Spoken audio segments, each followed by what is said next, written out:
Une souffrance de plus pour une population en souffrance et sans doute pas une souffrance de trop pour le gouvernement.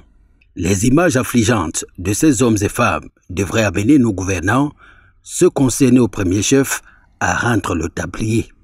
C'est inadmissible. Triste spectacle que nous offre la route Babadjou-Bamenda. La chaussée s'est affaissée. L'incident s'est produit suite à la forte pluie qui s'est abattue dans la région de l'Ouest Cameroun la nuit dernière. Comme l'illustrent ces images, il est désormais impossible aux véhicules d'effectuer la navette entre la partie francophone du Cameroun à la partie anglophone. Une séparation qui n'a pas sa raison d'être en cette période. Cette catastrophe qui résulte d'un événement naturel a pour principale cause la lenteur des travaux lancés en 2017 et exécutés par l'entreprise française Satom. Les causes de cette lenteur demeurent jusqu'ici inconnues.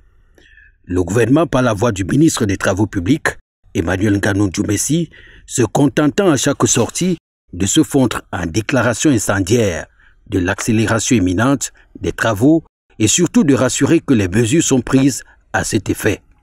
Depuis 2017, le bitumage du tronçon de 35 km entre Babadjou dans les Bamboutos, dans la région de l'Ouest Cameroun, et Bamenda dans la Mézam, dans la région du Nord-Ouest, est devenu un serpent de mer. En attendant que Yaoundé réagisse, si jamais, les populations broient du noir. Et voilà qui pourrait donner du grain à moudre aux séparatistes.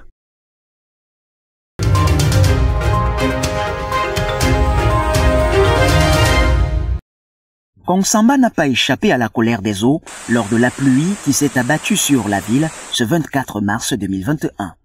Il a fallu 5 heures de précipitations intenses pour voir les quartiers du premier arrondissement subir les inondations. Face à cette situation, le maire de la ville est descendu illico sur les lieux pour faire le constat et aussi réconforter les sinistrés. Mais dans le feu de l'action, vous le voyez, les maisons sont complètement inondées, les voitures sont inondées, les populations n'arrivent plus à marcher. C'est l'axe principal, c'est le quartier le plus populeux de Kongsamba Premier, qui est la capitale du département du Mungu. Donc c'est véritablement, c'est un cri d'alarme que nous lançons comme ça à l'endroit des autorités compétentes afin qu'elles viennent sérieusement au secours des populations de Kongsamba. Une pluie diluvienne qui a en quelque sorte surpris tout le monde. Cette pluie diluvienne a surpris tout le monde. On ne s'attendait pas à ce que nous voyons la pluie au mois de mars, surtout avec cette ampleur, cette envergure-là. Lors de sa descente, le premier magistrat de la ville, qu'accompagnait le délégué départemental de l'habitat et du développement urbain, a pu faire un bilan sur les causes du débordement des eaux. C'est une catastrophe naturelle, je l'ai dit, mais il y a aussi un autre volet qu'il ne faut pas négliger. C'est celui de ceux-là qui ont construit sur les lits d'eau qui aggrave la situation. Ce n'est pas la cause, mais ça fait partie des causes. C'est l'une des causes. Mais ce n'est pas la cause principale, on le sait très bien, parce que ce que nous avons vu aujourd'hui dans la ville de Kongsamba, c'est du jamais vu. Heureusement, aucune perte en vie humaine n'a été déclarée. Mais cette inondation survenue ici en Kongsamba en pleine saison de petite pluie pourrait être un signe qui laisserait croire que lors de la grande saison qui commence généralement en juin, les choses pourraient être encore pires.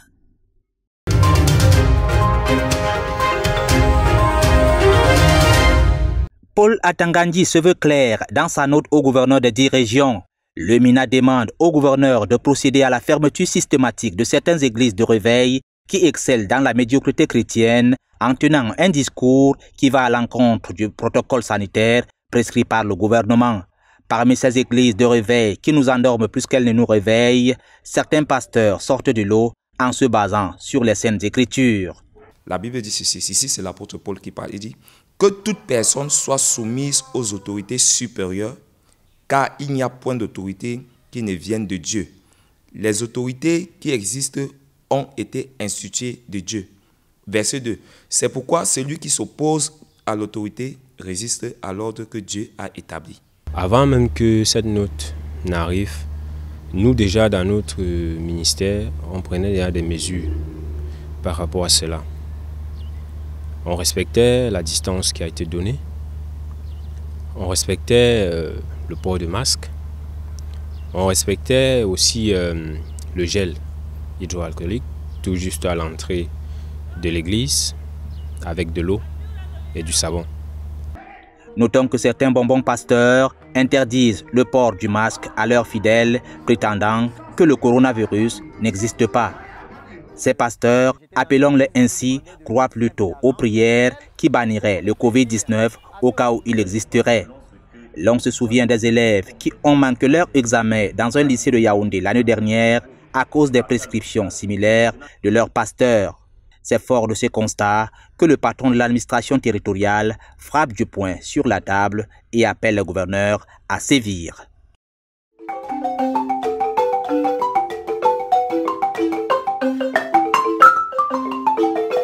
Les conflits entre droit traditionnel et droit moderne, liés au foncier et à la succession, provoquent encore bien des souffrances au Cameroun, notamment à la jeune commune de Languina, dans le département de la Meufou et à Famba, région du centre, où les populations vivent à 95% de l'agriculture. Du fait que l'agriculture a pour l'élément de base les terres, ça fait donc que le problème du foncier est un problème énorme dans notre circonscription administrative. Des inconforts psychologiques, voire des décès, qui interpellent les chefs traditionnels, premiers acteurs dans la résolution des crises. Cependant, ces derniers n'ont pas toujours la bonne méthode parce que limités aux coutumes. Développer les compétences des chefs traditionnels du groupement Edouma dans la gestion des conflits fonciers et successoraux est le bien fondé des assises du 24 mars qui s'inscrivent dans la campagne que mène la commission diocésaine Justice et Paix de l'archidiocèse de Yaoundé. Avec l'appui de notre hiérarchie, Monseigneur Jean Barga, il tient tellement à ce que nous revenons dans nos bases, au niveau des bases, pour qu'on essaye d'expliquer aux populations qu'est-ce que la succession, qui a droit à quoi et comment se passe la succession. Désormais mieux équipés, les chefs traditionnels du groupement Edouma s'engagent à la prévention des conflits fonciers et successoraux dans leur territoire de commandement. On a été ignorés. Justice et Paix nous a appris beaucoup de choses que moi-même avec mes chefs ne connaissais pas. Avant, on gérait avec nos connaissances et comme on dit, quand il y a une formation, il y a toujours un plus que l'on reçoit. Donc, avec la formation, nous allons gérer beaucoup mieux. On va restituer auprès de la notabilité et même des populations. Le Cameroun maintient la coexistence du droit dit moderne depuis son indépendance en 1960. Une étude révèle que 73,34% de personnes acceptent les normes successorales du droit moderne contre 67% qui sont en faveur du droit traditionnel et 44,7% se plient aux deux.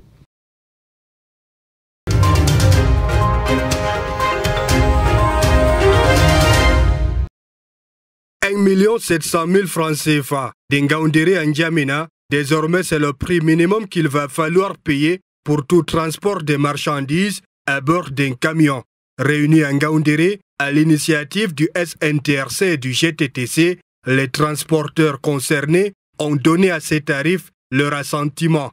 La concertation leur a aussi permis de fixer à 15 000 francs la somme à débourser pour obtenir un bon de chargement correspondant à ces trajets. En tant que transporteurs, nous sommes très contents aujourd'hui pour ces prix. Avant, c'était vraiment impraticable. Nous sommes vraiment satisfaits de ces prix et nous allons exercer notre métier dans les très bonnes conditions. Pour que l'application sur le terrain des prix convenus ne souffre d'aucun manquement, un comité de suivi a été créé et ses membres installés. Ils vont suivre chargement, lettres de voiture, bons de commande et les frais qui vont arriver de Douala pour que vraiment le nouveau prix soit appliqué. Nous avons décidé de prendre des sanctions appropriées pour ceux qui pourront éventuellement refuser de respecter les règles liées à l'application de ce prix de transport. Nous allons non seulement le faire payer des amendes, mais aussi nous allons l'immobiliser pour un temps. Autre sujet évoqué par les différentes parties, la nécessité de respecter les mesures barrières contre la pandémie à Covid-19 et les récents prix de transport des marchandises par route homologués par le Cameroun, le Tchad et la RCA. Douala N'Djamena, 3 300 000 et 3 350 000 pour le parcours Douala-Bangui. Pour les deux corridors, le coût du bon de chargement y afférent est unique, à savoir 25 000 francs CFA.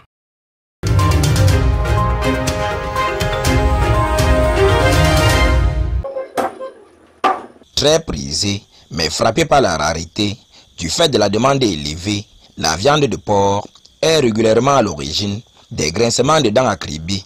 Il en manque vraiment à Kribi. Le ravitaillement des charcutiers n'est pas aisé. La demande est énorme par rapport à la croissance de la population. Et pour s'approvisionner, on est obligé d'aller un peu plus loin. Ici, un compatriote a opté pour la proactivité à travers une multitude de fermes industrielles à haut rendement. Un acte qui a retenu l'attention du préfet Nourou Bello en tournée socio-économique. Sous la coordination de Nadège Paquier, directrice d'exploitation, une quarantaine d'employés rompus à la tâche pour près de 1000 bêtes.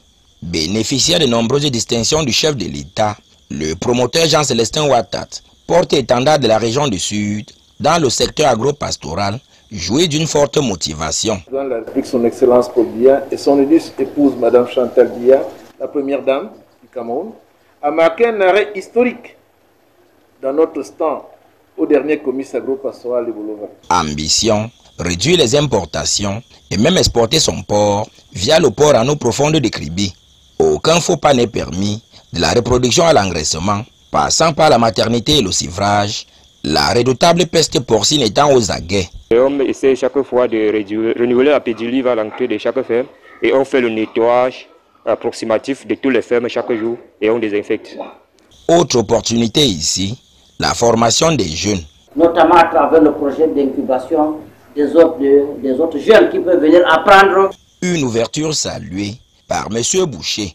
Bon, lui qui est un gros calibre, si en associant un autre à ses côtés. Vivement pour une nouvelle aire de Beauregard dans le département de l'Océan.